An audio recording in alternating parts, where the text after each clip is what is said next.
All right, we're ready to get going. Welcome. Welcome to Customizing Your Work with CCL. I'm Elli Sparks, Director of Field Development for Citizens Climate Lobby. I've got a treat for you with this breakout session. Jean Ritok is Group Co-Leader of the Raleigh Durham chapter and leader of the CCL Empowerment Partnership Program. She's going to give us a sampler of the Empowerment Partnership Program this afternoon, and she will lead us through a very specific exercise designed to empower our requesting. Now, you may or may not know this, but I co-lead the 5 Levers organizing workshops. I've co-led these workshops for 30 out of 50 states over the past 9 months. In these state workshops, we've averaged between 25 and 45 attendees per state. That's averaged. 3 weeks ago, Minnesota pops up with 124 people in attendance on a Sunday afternoon 5 Levers organizing workshop. I was blown away by this number. Based on the other states, I had expected 40 or so from Minnesota. I would have been impressed with 50, but 124 people came to a 2-hour Zoom workshop on a Sunday afternoon from Minnesota. I wanted to know how Minnesota made that happen. So I asked the state coordinator, Katya Gordon, who simply said, I started taking Jean Ritok's Empowerment Partnership Program. Now, only 3 weeks into the program, Katya used what she had learned from the very first module in Jean's program to build a team to invite people to the Minnesota State Flow. Today, we bring you the Empowering Your Requesting module that rocketed Minnesota out of the stratosphere. I promise this will help you with your CCL work and your chapters work, taking both to the next level. So over to you, Jean. Welcome, everyone. So this is a little different. This is going to be a workshop format and not a presentation format. So you're going to be involved. So yeah, fasten your seatbelt is what I usually say. Yeah, fasten your seatbelt. Okay. Also, this session is about empowering your asking, asking for help, asking for volunteers, asking for input, any kind of asking. And it applies not just to your work with CCL, but you have asking going on all over your life. So it's a really important thing to develop your capacity in. I'm assuming, look at all these, accomplished and intelligent people, dedicated people. I'm assuming you already have experience and accomplishments. So this is empowering you further from wherever you are. It's so easy for passionate CCL people, group leaders, volunteers, whatever, to get tired, to get overwhelmed, to get, burned out. But I say whenever a CCL person is getting tired, the only thing that is missing is a bunch of asks. So here we go.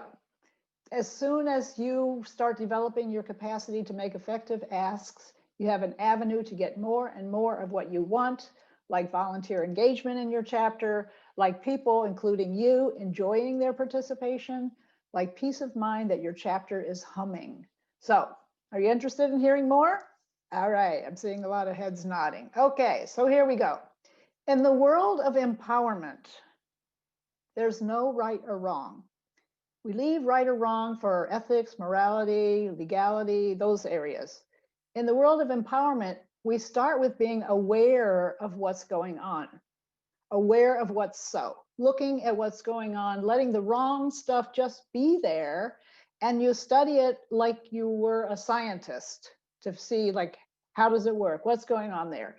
Same thing with the right things that are there. You just look at them and see, observe, be an observer. So that's the first step in empowering yourself. Get aware of what's going on already without making anything, like don't criticize anything, just look. So think of a time when you needed to get volunteers for your chapter's activities, a time when you needed to make some requests, in other words. As CCL is largely a volunteer organization, if you think about what's in the fuel in our tank of CCL, it's requests, asking people. So let's see, how are we going to discover what's going on? So I'm going to ask you to look at your own asking. How are you about asking? Do you love it? Do you tolerate it? Do you dread it? Something in between? So whatever it is, let's discover more about it. So take out something like to take notes on, or to something to type in, and get yourself ready to write. I'm going to tell you what you're going to write in just 1 second, as soon as I see people ready. Okay, I'm seeing a lot of thumbs up. Okay, so what you're going to write down, you will not be asked to share unless you want to, but don't think of it that way. You're not going to be sharing it. You might talk about what you saw, but not specifics. And here's what I want you to write down. It's a time when you need to get volunteers for your chapter's activities. What are all the thoughts that you have about that? Be honest with yourself. This is private to you only, so start writing. I'm just going to keep quiet. You have to get a lot of volunteers to get involved in some activities. What do you say to yourself? Keep writing. If you think you're finished, close your eyes and look for more thoughts. I got to make a lot of calls or get hold of people and ask them something. What do I say to myself about that? And how about those things your mother said you can't say that to anybody? Yeah, put those down too. I'm giving you permission. Your mother like channeled through me and she said, it's okay today. Put those down. And look back in the corner of your mind for that little glimmer of a thought and write that one down too. So come to a close and then look up so I know that you're finished. Okay. Great. Okay, so in the world of empowerment, we start to see what's been running us. It's kind of like underneath the covers, so to speak. And we see it without judgment. We look at it without judgment. So look over what you wrote. If you find yourself feeling bad about any of this, like stop that. You didn't violate any of the 10 commandments or do anything illegal or unethical. You're just seeing your humanity up close and personal. You know, and developing yourself to see yourself as you are. Wow, that is really a powerful capacity. Very, very powerful. So what I want to ask you now is, looking over what you see, what did you see so far from this? What are you seeing? And you'll need to raise your hand in the participants, to go into participants on your screen, find yourself, and at the bottom it will say raise your hand. I would say that a lot of it is about my own evaluation, what I'm thinking. Yeah, your own. So in other words, like, you know, a lot is going on in your head about this even before you pick up the phone. Very good to see. Yeah, a lot's coming from you. Yes, give me another person, please. Okay, I've got Kim. Jim. Kim, I think. Kim, yeah. Alice. Okay. Rita, I realized this. I mean, I knew this really, but there's a lot of fear, like of judgment toward me. That's mostly what I get. Yeah, exactly. Fear. Okay. Like they're not gonna like me if I ask them to volunteer. Yeah, exactly. Yes. How about one more? Okay, and Barbara Moulton. Barbara. Hi, yeah, fear for me, and also judgment. You know, I'm going to ask them to do it, and they won't like it, the same that Kim was saying, but also then in comes my judgment. They won't do it the way I want them to do it. I have to do it myself. I have to do it myself. They won't be doing it right. Exactly. And, you know, I'm sure there's lots. We could spend probably 30 minutes going through some of the things that you're seeing. And like, you know, isn't it interesting that no wonder it's a challenge to ask? Look at all this chatter that you have to like break through in order to pick up the phone. And we all have it, right? Everybody's nodding their heads. Yeah, we've got this disempowering chatter going on. Okay. So I'm going to say a few things now. So first of all, you see what's going on is you have disempowering chatter in your head. It's coming from you. It's not coming from out there. It's coming from you, like expecting things out there, almost looking for things out there, but it's all in here. Okay, that's number one to watch. Number two, I'm going to say a few things about requests. And you don't have to take any notes. You're going to get everything I say from here on in a handout at the end of the, like almost word for word, at the end of this session. So I really want you to just listen and take it in. So here's what we say about requests. Requesting is getting into the other person's world. It's making your request clear and specific. It's giving it a time frame. It's asking for everything that you want. It's letting go of your prediction of their response. It's letting go of attachment to their response, and it's allowing the other person full freedom to accept, decline, or counter offer. So I'm going to read that again. Requesting is getting into the other person's world, making your request clear and specific, giving it a time frame, asking for everything that you want right up front, letting go of your prediction of their response, letting go of attachment to their response, and giving them full freedom to accept, decline, or counter offer your request.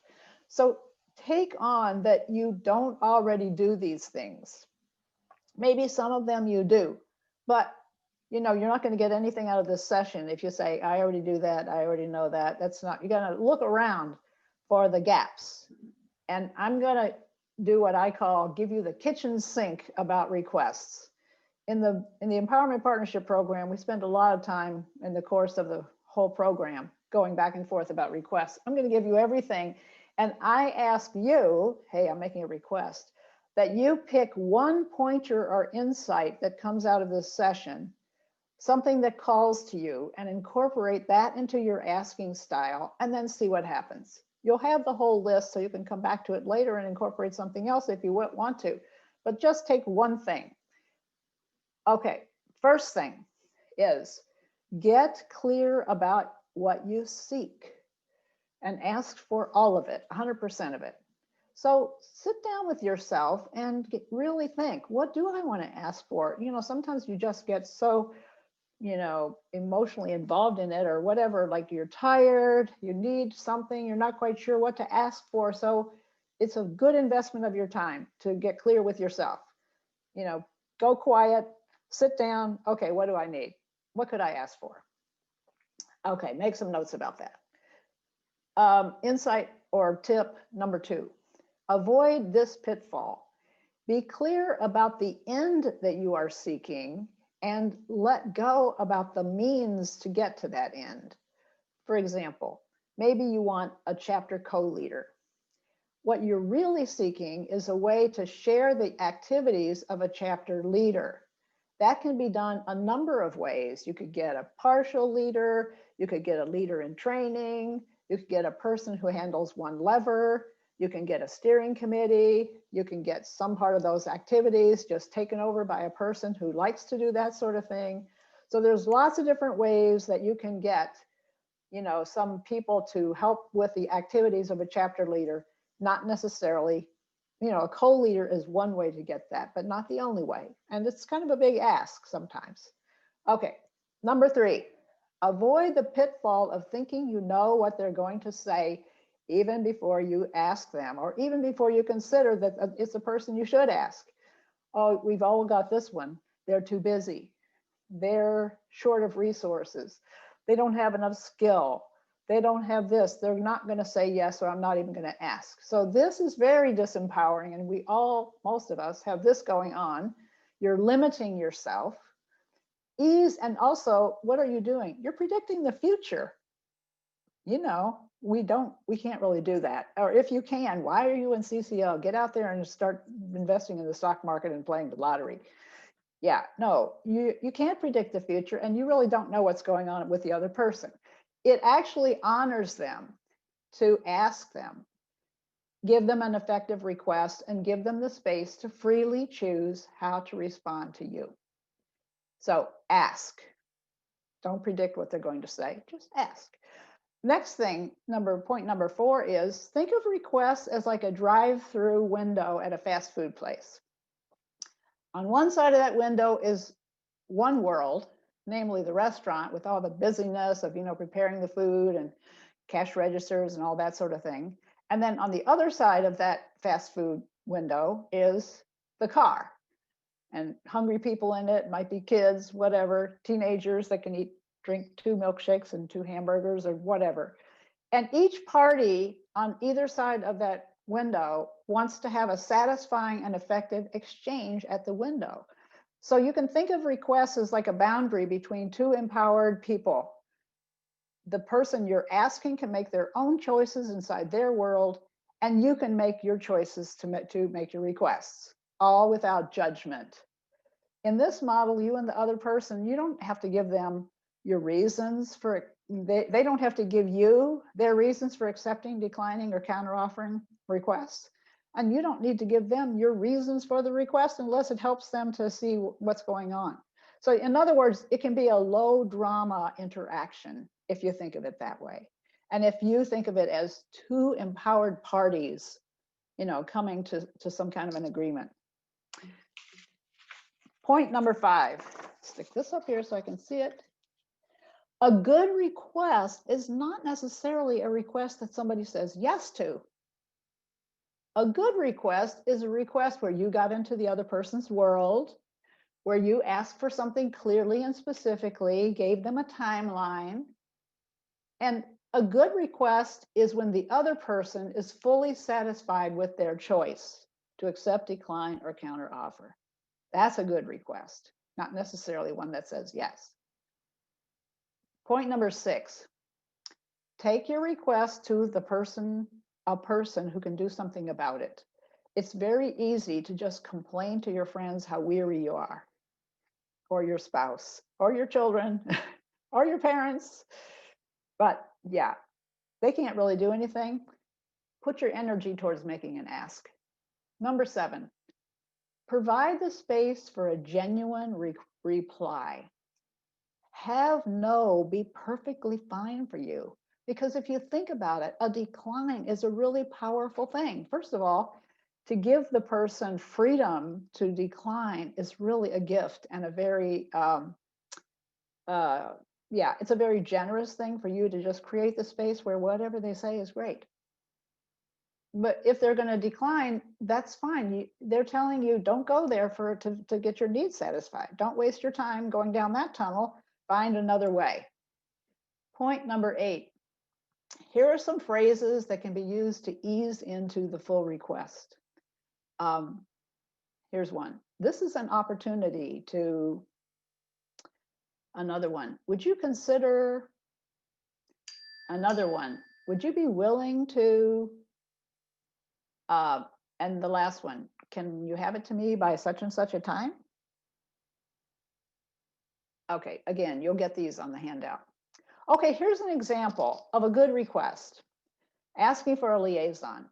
This chapter has 1,000+ members, and the request was made via a mass email. And the backstory is that in the world of the asker, there'd been developing angst over getting someone to be a liaison after multiple requests to individual people over several weeks. So this mass email was crafted to go beyond.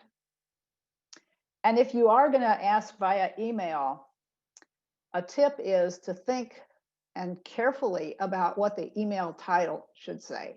It needs to be clear, but it also needs to be such that interested people will open the email.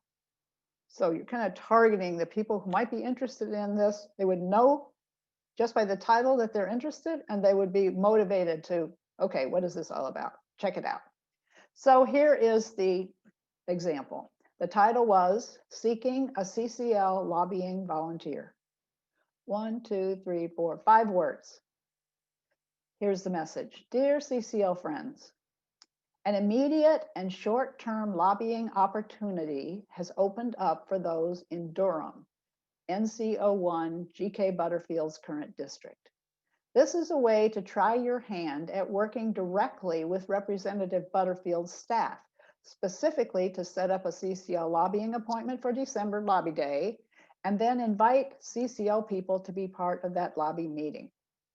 If you would be willing to serve in this capacity over the next month or so, please let me know by Friday noon.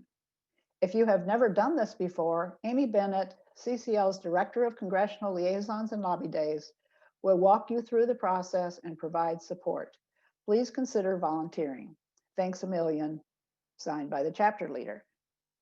So notice how it got into their world. It didn't say, we're desperately seeking a liaison. We've tried everything so far. You know, that's not their world. They don't care about that. So it's their world. It's an opportunity. We also know that when new people come into the chapter, a lot of them say they would like to lobby. So it's pitched to, you know, people who would like to lobby. Hey, this is it right here. It's clear, it's specific. It asked for everything we needed in one go, and it gave a time frame. You know, let us know by Friday noon. That way, you know, you're going to get something, and you know when you can stop and go to the next step. The results of this good request is that 996 people either ignored the request or declined it. Yeah, like almost 1,000 people declined it. But 4 volunteers accepted, and 3 of those 4 had not been active in the chapter before. So there you have it. Point number 10, we're already up to 10. When you have some asks to make, it is normal to experience discomfort or fear or resistance or procrastination. As I said, these are normal. Although it gets easier as you develop your capacity and mastery for asking, it's not unusual to have to push through something to make your ask. That's the time to bring courage to your asking. Courage is feeling the negative feelings and taking the action anyway. Just do it. Just ask. See what happens. Point number 11. If you're asking in person or via telephone calls, it can help to lower the negative feelings if you write up a script for yourself ahead of time. And you pay special attention to the opening line. How are you going to introduce the topic? Not that you follow your script word for word, but writing a script helps you to formulate specifically what you want and some key phrases that you'll use. And you can have the script in front of you. If you're on the phone, of course, you can have it right there. And I think even in person, you could have your notes that you could look through and make sure that you've covered everything that you want to cover. So, okay, those are the tips and the ideas for you to consider for your own asking. So what stood out for you? We're going to open up the chat now. And I'd like you to, what stood out for you from all of this? We're getting some answers, getting clear about the ask, clarity and specificity of the ask, entering their world, letting go of preoccupations, phrasing it as an opportunity, courage, consider their world, not mine, asking everyone to give a chance to say, letting go of outcomes, love the tips on specificities, fear is normal, having an excellent example, targeting the right people, discomfort is normal, the courage not to procrastinate, 999 say no, but 4 say yes. Right. Entering the world. Okay, good work, everybody. Wow, what great participation. Thank you so much. And if you found this today's session helpful, you might be interested in the full program that Elli mentioned, the Empowerment Partnership Program. It's designed to empower CCL leaders and volunteers in requesting and other capacities for doing CCL's work. It involves experiential learning, not all that different from what you just did today, tools for empowerment, and lots of opportunities to use the tools in real world situations over a 26-week period of 1 hour a week. So if you want to hear more, you can send an email to me and I'll let you know a little bit more. And you can put my, you can find me on community, or it's just jeanritok@gmail.com. And that's it. Thank you. let's go out there and ask, huh? Up the ante in our asking. We got lots with, this is our big opportunity. Yeah, year coming up. Yeah, we're going to do it. Thank you for listening to this episode of Citizens Climate Lobby's training program. You can tune into more episodes anywhere podcasts are available. Inspired by what you heard today? Join Citizens Climate Lobby to advocate for bipartisan climate solutions. Go to community.citizensclimate.org to find more trainings, resources, your local chapter, national action teams, discussion forums, and more. Be sure to like our Facebook page and follow us on Twitter and Instagram @CitizensClimate. We also invite all of our listeners to subscribe to our YouTube channel for more inspiration. And together, we are creating the political will for a livable world.